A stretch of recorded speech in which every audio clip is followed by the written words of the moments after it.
observan. Hay voces que no se van cuando el cuerpo muere. Y hay presencias que aparecen solo cuando ya es demasiado tarde. Esta noche no estás aquí para escuchar historias normales. Estás aquí para cruzar el umbral. La primera historia habla de una casa. Una casa que no está embrujada, sino habitada por quienes nunca lograron salir. Un lugar que escucha, aprende, y cuando sabe lo suficiente de ti, decide quedarse con tu lugar. La segunda historia comienza con un mensaje, un audio corto, una voz familiar. El problema es que quien lo envió ya no estaba vivo, y lo que queda al otro lado de la señal no siempre quiere descansar. Y la última historia es la más inquietante de todas, porque no ocurre en una casa lejana ni en una pantalla. Ocurre en la calle, frente a hogares normales, con personas normales. Hasta que un día alguien aparece y simplemente se queda quieto. Si en algún momento de este video sientes incomodidad, si miras a tu alrededor sin saber por qué, si dudas antes de seguir escuchando, no te preocupes, es normal. Esto es silencio en el umbral.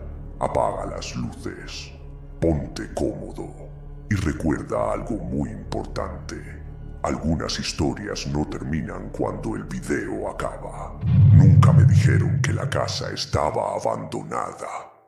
Dijeron que estaba disponible. La palabra se quedó conmigo más tiempo del que debería.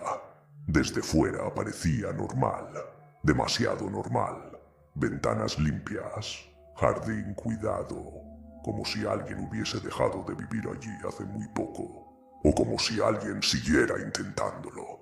El casero habló rápido, no entró conmigo, me dejó las llaves en la mano, como si el contacto le incomodara. Antes de irse dijo algo extraño.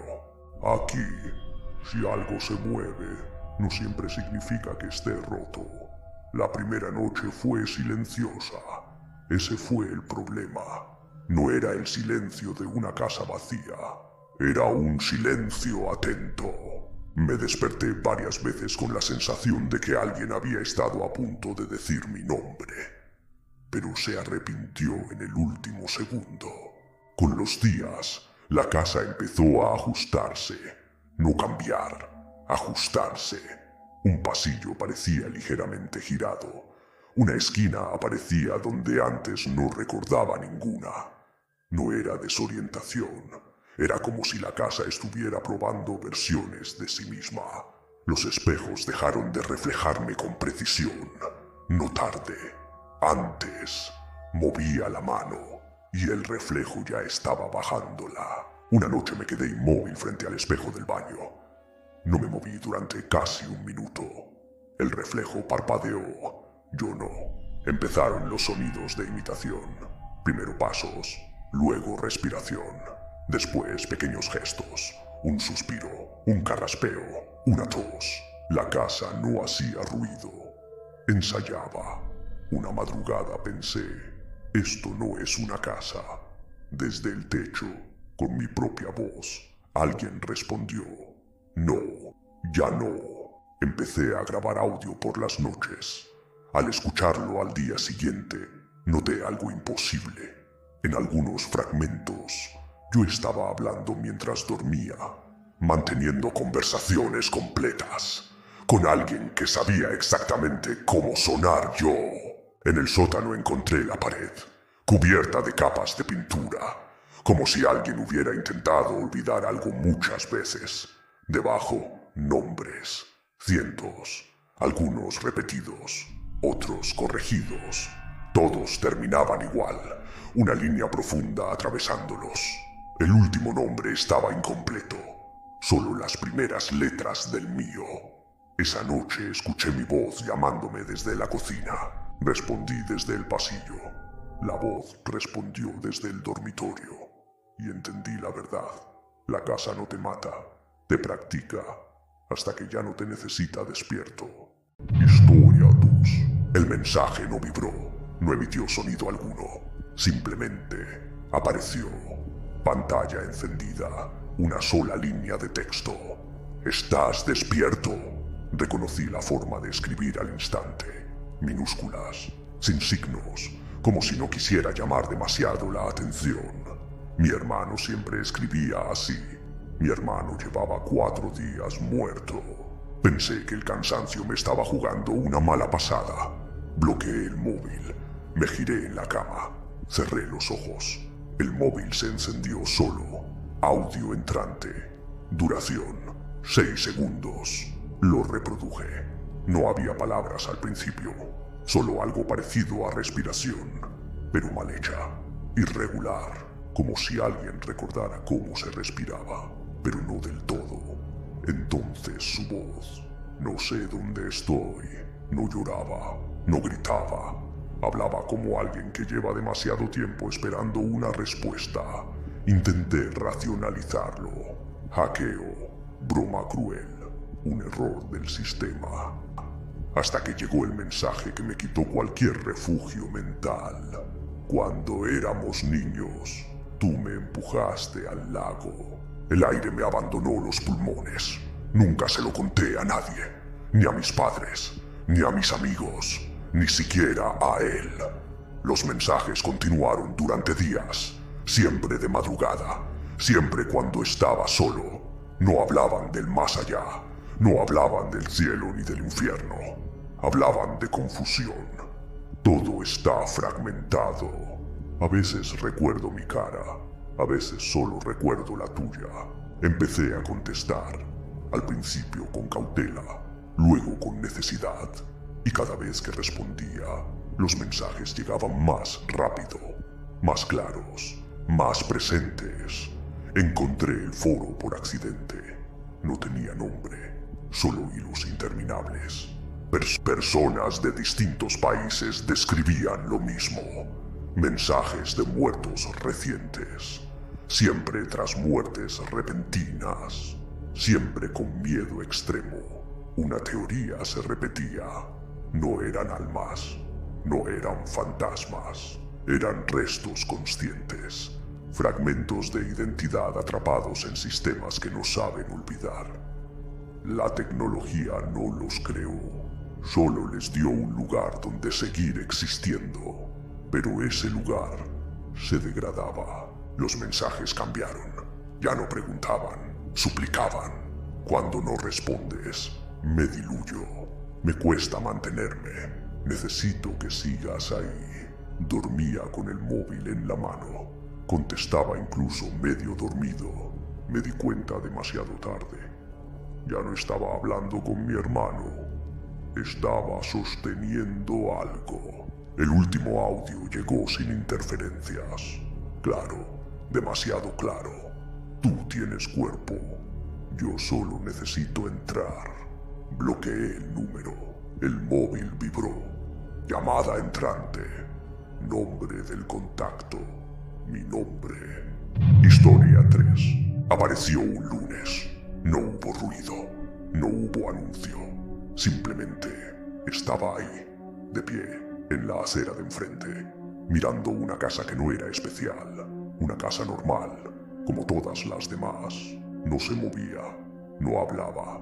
No parecía respirar. Al principio nadie le dio importancia. Pensaron que estaba esperando a alguien, o que se había perdido, o que simplemente necesitaba descansar. Pero cuando cayó la noche, seguía allí. A la mañana siguiente, también, siempre a la misma hora, siempre en el mismo punto exacto, siempre mirando en silencio. Eso fue lo que empezó a inquietar a todos. No hacía nada, y aún así, no se iba. La tercera noche, alguien llamó a la policía. Los agentes se acercaron, le hablaron, le pidieron identificación. El hombre no reaccionó. Uno de los agentes pasó la mano frente a sus ojos. Nada. ¿Está vivo?, preguntó alguien. El agente dudó antes de responder. Sí, creo que sí. No podían detenerlo. No estaba cometiendo ningún delito. No invadía propiedad privada. No amenazaba a nadie. Solo estaba mirando. Cuando los agentes se marcharon, alguien notó algo inquietante. El hombre no había cambiado de postura ni un centímetro durante toda la interacción, como si el tiempo no pasara para él. A la semana siguiente, el hombre ya no miraba la misma casa. Ahora estaba frente a otra. La familia que había sido observada primero empezó a mostrar cambios.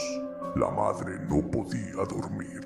Decía que, incluso con las cortinas cerradas, sentía que alguien la estaba mirando. El padre comenzó a despertarse cada noche exactamente a la misma hora, siempre con la sensación de que había alguien de pie junto a la cama. El hijo dejó de hablar durante días. Cuando le preguntaron por qué, solo dijo una frase: "No quiero que sepa cómo sueno". Nadie entendió a qué se refería. Con el paso de los días, el patrón se hizo evidente. El hombre aparecía cada noche frente a una casa distinta. Nunca repetía. Nunca se equivocaba. Las personas observadas sufrían lo mismo: insomnio extremo, ansiedad constante, sensación de estar siendo evaluados. Todos decían algo parecido: "No me mira como una persona, me mira como una opción". Algunos empezaron a tapar las ventanas, otros instalaron cámaras, otros simplemente se fueron de sus casas. Pero el hombre no los seguía, nunca los seguía. Un vecino decidió grabarlo. Colocó una cámara fija, sin cortes, apuntando directamente al hombre. Grabó toda la noche. Al día siguiente revisaron el vídeo juntos. El hombre no se movía, pero algo era imposible. En cada fotograma estaba ligeramente más cerca de la cámara. No caminaba, no se desplazaba, simplemente aparecía más próximo, como si el espacio se diera para él. Algunos se negaron a seguir mirando el vídeo, otros lo vieron una y otra vez. Nadie pudo explicar cómo era posible. Una noche, una mujer salió de su casa. Estaba temblando, llorando. Se plantó frente a él. ¿Qué quieres de mí?, gritó. El hombre parpadeó. Fue un gesto mínimo, casi imperceptible, pero fue el primer movimiento desde que apareció. Luego habló, con voz neutra, sin emoción. "Que decidas". Nada más. No explicó, no amenazó, no se movió. La mujer regresó a su casa esa noche. 2 días después, desapareció. No hubo lucha, no hubo señales de violencia. Simplemente ya no estaba. Con el tiempo, alguien notó algo inquietante. Las personas observadas tenían algo en común. No era su edad, no era su género, no era su rutina, era un pensamiento. Todos, en algún momento de su vida, habían pensado: si desapareciera, nadie lo notaría. No querían morir, no querían hacerse daño, solo querían no estar. El hombre no los castigaba, les daba una opción. En todo el video, las casas de las personas desaparecidas no quedaron vacías. Alguien seguía viviendo allí. Pagaban facturas, respondían mensajes, iban a trabajar, pero quienes los conocían bien notaban algo extraño. Eran correctos, educados, exactos, demasiado exactos, como si alguien hubiera aprendido a ser ellos, observándolos. El hombre estuvo frente a su casa. Lo observó durante una noche entera, pero ahora ya no está allí, porque desde hace días nota algo inquietante. Cuando se queda quieto frente al espejo, el reflejo tarda en copiarlo. A veces no lo hace en absoluto. Si has llegado hasta aquí, ya no eres solo un oyente.